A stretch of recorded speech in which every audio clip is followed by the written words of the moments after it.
আচ্ছা, সবাই যেহেতু আছি এখানে, তাহলে ওই যে বিয়ের প্রথম পর্বটা আমরা সেরে ফেলি। ওরা দুইজন দুইজনকে আংটি পরিয়ে দিই। হ্যাঁ,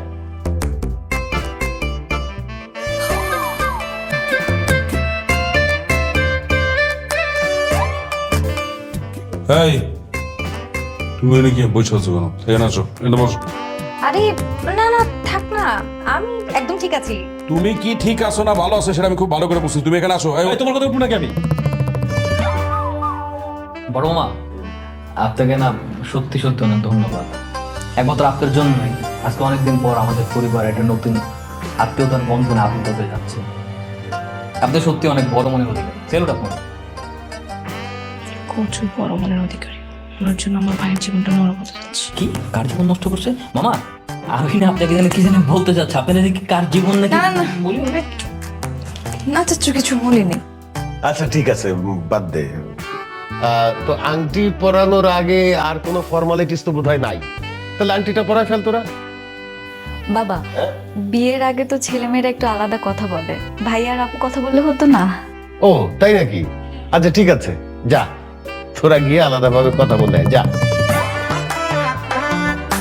না না ভাইজান, আলাদা কথা বলার কোনো দরকার নেই। এসবে কি প্রয়োজন? হ্যাঁ ভাইজান, দরকার নাই তো আবার আলাদা কথাবার্তা, এসবের দরকার কি? দরকার অবশ্যই আছে। ভাইজান, আসলে ওরা দুজন একটা নতুন সম্পর্কে জড়াতে যাচ্ছে, আর দুজন একজন আরেকজনকে ভালো মতো চেনাটা খুব জরুরি। আমার যতটুকু মনে হয় এতগুলো বছরে ওরা একজন আরেকজনের সাথে ভালো করে কথা বলার সুযোগই পায়নি। ওদেরকে যদি একটু কথা বলতে দেন সেটাই বেটার। রাইট, বিথি একদম ঠিক কথা বলছে। মানে আসলেই তোদের কথা বলা উচিত। যা তোরা তোরা বাইরে যা কথা বলায় যা। মামা তুমি সব কি বলতেছো? তুমি তো নগদে পল্টি নিয়ে নিয়েছো। আচ্ছা হাই থাম তো। আচ্ছা যা, তোরা যা আলাদাভাবে গিয়ে কথা বলে আয়। না না মামা, আমার বোন একা যাবে কেন? দরকার বলে ওর সাথে আমিও যাবো। বুড়োদেরই থাকবো, ওটা সিকিউরিটি ইস্যু আছে না? আচ্ছা ঠিক আছে, যা তুইও যা। হ্যাঁ আমিও যাবো। তাহলে আমিও যাব, আমার ভাইকে আমি পাহারা দিব। অবশ্যই যাবি, কে মানা করছে? যা তোরা সব যা, যার যার যাইতে ইচ্ছা করে যা, আমরা তো আছি। বাবা আমিও যাই। যা। ভাইয়া, আমি একটু আচ্ছা ঠিক আছে, আসো।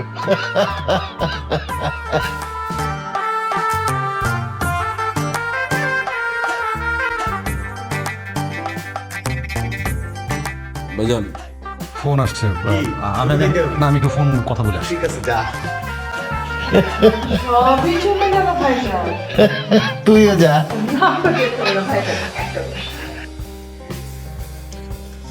তোমার সাথে তো বলার মতো কোনো কথাই আমার কাছে নাই, শুধু শুধু বাইরে এলাম।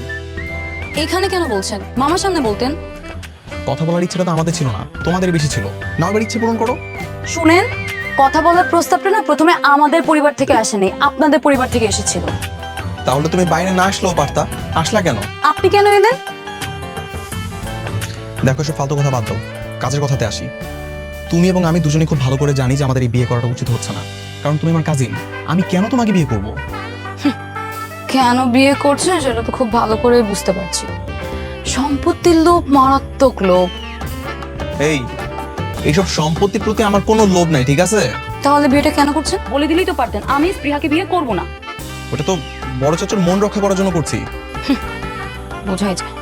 কি বোঝা যায়? তোমাদের তো সম্পত্তির প্রতি কোনো লোভ নাই, তাহলে তোমরা না করে দিলে পারতা। আমরাও বড় মামার কথা ফেলতে পারি নাই, তাকে সম্মান করি, তাই জন্য তাদের কথা রাখলাম। জানা আছে। এতক্ষণ ধরে কি কথা বলতেছে? ওরা কি আবার প্রেম টেম করতেছে নাকি? হ্যাঁ, প্রেম করবে কেন? আমার বোনকে কি বলদ মনে হয় নাকি? নাকি তোমার মতো ভাবছো তোমার ভাইয়ের সাথে যারা যারা এতক্ষণ প্রেম করবে তার কি কোনো খেয়ে যায় কাজ নেই? প্রেম আর করতে হবে না, প্রেমের চেয়ে বড় বিয়েটা হচ্ছে। আমার ভাইয়ের কপাল পড়তেছে। আচ্ছা, তোমার ভাইয়ের কপাল পড়তেছে তাই না? ভাগ্যিস আমার কপালটা পড়ে নেই, তাহলে কি হতো? মানে কি আর, বড় মামা যদি ওদের বিয়ের পাশাপাশি যদি এরকম অর্ডার করতো যে আমাদেরকেও বিয়ে করতে হবে, ও গড, আমি তো ভাবতেও পারতেছি না, তাহলে আমার জীবনে পুরো হেল হয়ে যেত। অর্ডার দিলেই মনে হয় আমি মেনে নিতাম। শোনো, 200 কেন 2000 বিঘা জমি দিলেও তো আমি তোমার মতো ছেলেকে কখনোই বিয়ে করবো না। আচ্ছা তাই? আর আমাকে যদি 2000 বিঘা জমির পাশাপাশি 20টা গ্রামও যদি লিখে দিত, তারপরও তো আমি তোমার মতো মেয়ের সাথে বিয়ে কেন, প্রেমও তো করতাম না। হয়েছে হয়েছে, ফাপড়বাজি এবার বন্ধ করো। তোমার মতো পিসকে আমি ভালো করেই চিনি। 500 টাকা দিলেই কুত্তার মতো আমার পিছনে পিছনে ঘুরবা। ঠিক আছে, সমস্যা নাই, কিন্তু তো আরো ভালো মতো চিনবা। একটা কথা মনে রেখো, আমার 12 মাসে কিন্তু পৌষ মাস।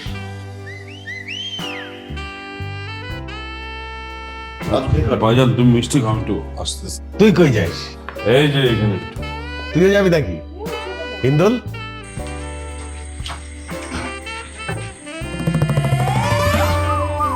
কি তুমি এখানে বাথরুমের সামনে? আরে বাবা, এটা তো মানে পাবলিক টয়লেট না যে পুরুষ আলাদা মেয়ে আলাদা। এটা এই বাড়ির বাথরুম টয়লেট, এখানে তো সবাই আসবে, সবাই যাবে। ঠিক আছে, বুঝলাম। কেমন আছো তুমি? ভালো আছি। তুমি কেমন আছো? জানি না আমি কেমন আছি। এই 2 বছর তোমাকে ছাড়া আমি কেমন আছি সেটা খালি আমি জানি আর আমার আল্লাহ। তোমাকে তো আমি আগেই বলেছি, এসব কথা এখন ভুলে যাও। বিয়ে শাদী করো, নিজের জীবনটা নতুন করে শুরু করো, তখন দেখবে ঠিক ভালো থাকবে। আমার পক্ষে সম্ভব না। এই হৃদয় আমি বিথির জায়গা দিছি, আর আমি কারো জায়গা দিতে পারবো না। তুমি ছিলা, তুমি আসো, তুমি থাকবা।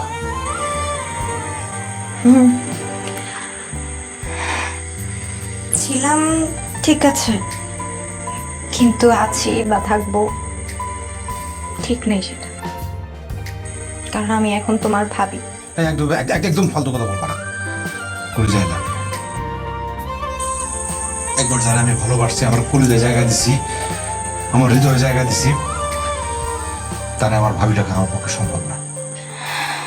দেখো, আমরা সবাই এখন পরিস্থিতির শিকার, আমাদের কারো হাতে কিছু করার নেই, সবকিছু মেনে নিতে হবে। তার চেয়ে ভালো তুমি একটা বিয়ে করো, নিজের জীবনটা সুন্দর করে গোছাও। এভাবে আর কত জীবন থাকবা তুমি? বিথি, হ্যাঁ বিথি, বিথি, হ্যাঁ বিথি।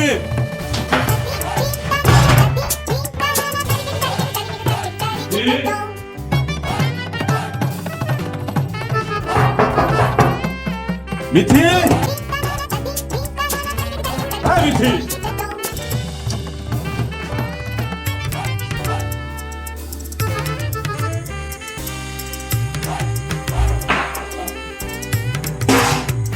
কি আমার বউকু তোমার বউকে আমি কেমন বলবো? দেখ, হাসাই না, আমার কিন্তু চেতাইস না করে দিলাম। দেখো, আমার কথা শোন, আমার চেতাইস না। তোর চোখে মুখে কইতাছে তুই এখানে ফোন দিয়ে ফিকির করতেছিস, তুই কোনো কাহিনী তৈরি করছিস। দেখো, উল্টো পাল্টা কোনো কথা কথা কইবে না। আমি উল্টা পাল্টা কথা কইতেছি না, বিধি কই। আমি কইতেছি উল্টো পাল্টা কথা কইবা না।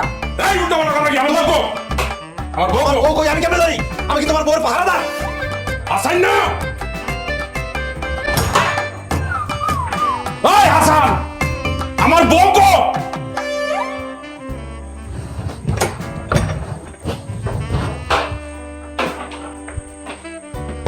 বিথি, এই বিথি।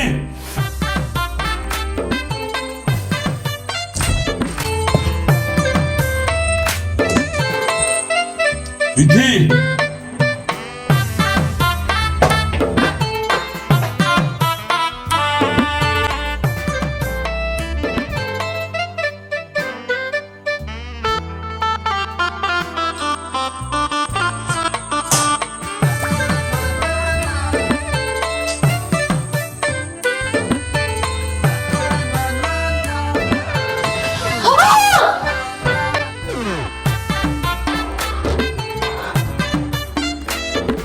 এতক্ষণ ডাকলাম, সারা দিলাম আগে। আরে আমি টয়লেটে ছিলাম না, কথা বলবো কেন? তুমি কথা কইব না? হ্যাঁ, এদিকে আয়। আসো।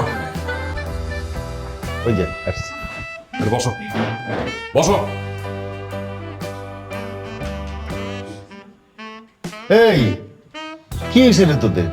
না ভাইজান কিছু না, ওই মাঝখানে একটু কথা কইতে চাইছিল, লেগেই কইতেছি। আচ্ছা থাম, ছেলে মেয়ের একান্ত কথা বলা শেষ, এখন শুভ কাজটা আমরা সেরে ফেলি। তোরা দুইজনকে আংটি বদলাই দে। পড়া পড়া।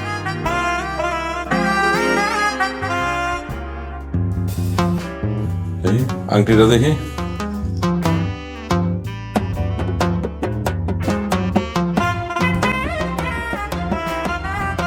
দেখছো ভাইজান? কি ছোট লোক কারে কয় দেখছো? হ্যাঁ, এ তো নকল আংটি। আমরা অগরে অরিজিনাল 24 ক্যারেটের গোল্ডের একটা আংটি দিছি, আর ওরা আমগরে কি দিল? এই দেখো 2 নম্বর আংটি, 20 টাকা দামি একটা আংটি। এই একদম উল্টা পাল্টা কথা কইবা না। আমি নিজে জুয়েলারি দোকানে যাই আংটি কিনে নিয়ে আসছি, এটা নকল হয় কেমনে? উল্টা পাল্টা কথা না। এই থাম থাম থাম, আবার আরে ভাইজান নকল আংটি। এই কি আবার দেখেন ভাই, দাঁড়ান, আপনি দেখেন, আপনি দেখেন।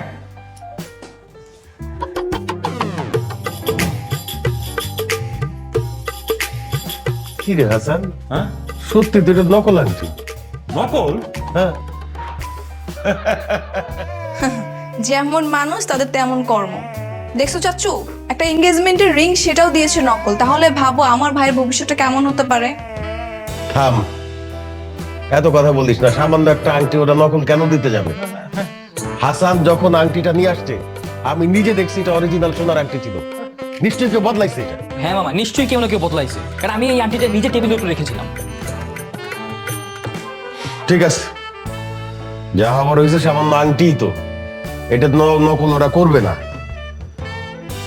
স্পৃহা মা, এইটা নে, এইটা তুই রাফসানের আঙ্গুলে পরে।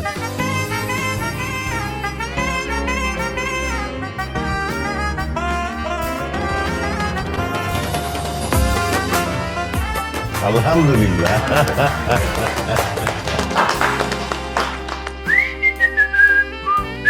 আরে তুই তো চিন্তা করতেছিস কেন? মন খারাপ করতেছিস কেন? তোর এই হ্যাঁ মামা। কই যাস তুই? মামা ওই রাফসান ভাইকে গোসল করাবো তো, একটু দেখে আসি কি অবস্থা। দেখছো মামা, ওর মনেও রং লাগছে। নাচতে নাচতে রাফসানের কৌশল দেখতে যাচ্ছে, মানে ধরেই নিছে যে রাফসানের সত্যি সত্যি দুলাভাই হবে। না না মামা, সেরকম কোনো কিছু না। এখন কি করব, আর তো কোনো অপশন নাই, নো অপশন। বৃষ্টি যখন সুনিশ্চিত, তখন সেই মুহূর্তে বৃষ্টিটা উপভোগ করাই শ্রেয়। মানে কি আর হোক, পরে ডিভোর্স হবে, কিন্তু আপাতত তো এই বিয়ে খেলার এই অভিনয়টা তো করে যেতেই হবে, তাই না? তাই এই বিয়ে বাড়ির আয়োজন, মানে টোটাল এনভায়রনমেন্টটা এনজয় করছি আর কি। না না, আনন্দ আয়োজন উপভোগ করার কোনো কারণ নাই। সবসময় মনে রাখতে হইব ওরা আমাদের শত্রুপক্ষ। জি মামা, সেটা তো মনে আছে। শোন, আমার মাথায় একটা গেম প্ল্যান আসছে। গেম প্ল্যান মামা? কি গেম প্ল্যান মামা? ভাইজান কি কইছে? বিয়ার পর 100 বিঘা সম্পত্তি আমগো, 100 বিঘা হবো, তাই তো? এখন ভাইজান রেডিয়া এমন একটা যদি ঘটনা ঘটায়, পুরো 200 বিঘা আমগো, কেমন হয়? মামা তুমি এটা কি বলছো? আমার তো মাথা পুরো ঘুরতেছে। মামা একটু ভালো মতো বুঝাই বলো তো ঘটনাটা কি। শোন, হ্যাঁ? ভাইজান কি কইছে? ভাইজান কি কইছে? যারা গ্যাঞ্জাম করবো তারা কোনো সম্পত্তি পাইব না। এই বিয়ার গ্যাপে গুপে আমরা ওরে উস্কানি দেবো, ওরা গ্যাঞ্জাম বাঁধাইব, আর আমরা একদম শান্ত গোপাল ভাড়ের মতো বয়ে থাকবো। মাঝখানে খেলবো, খেলা ঘুরে দেবো, সমস্ত সম্পত্তি আমার। কিন্তু মামা, ওদের দিয়ে গ্যাঞ্জামটা বাঁধাবে কি করে? আরে সমস্ত কলকাঠে আমরা নামবো। শোন, আমরা ওকে উস্কানি দেবো, ওই উস্কানি খেয়া ওরা গ্যাঞ্জাম শুরু করে দেবো, কিন্তু আমরা কিচ্ছু করবো না। আমরা একদম শান্ত শিষ্ট হয়ে চুপচাপ বয়ে থাকবো। সমস্ত সম্পত্তি আমাকে হয়ে যাবো। বুঝতে পারছি, কিন্তু মামা এখন করবোটা কি সেই বুদ্ধিটা দাও। আরে আমরা নানান কাহিনী করবো, আমরা এমন এমন ঘটনা ঘটাবো যেন ওরা উত্তেজিত হইয়া গ্যাঞ্জাম শুরু করে দেয়, কিন্তু খুব কৌশল। আমরা একদম শান্ত থাকবো, আমরা কিচ্ছু করবো না। ভাইজান যেন দেখে মনে করে যে আমরা শান্তিপ্রিয় মানুষ, আমরা কোনো গ্যাঞ্জামের মধ্যে নাই, আমরা চুপচাপ আরামে আছি। সমস্ত গ্যাঞ্জাম করে ওরা। হ্যাঁ একদম, that's a very good idea. হ্যাঁ মামা, সব বুঝতে পারছি কিভাবে কি করতে হবে। তুমি কোনো টেনশন নিও না, সব আমার উপরে ছেড়ে দাও। যা, তোর উপর আমার ভরসা আছে। মামা সত্যি সত্যি জ্ঞান চান্টের বদলে বিয়েটা ভেঙে যাবে তো? যাবে মানে 100 বার যাবে, 500 বার যাবে, 1400 বার যাবে।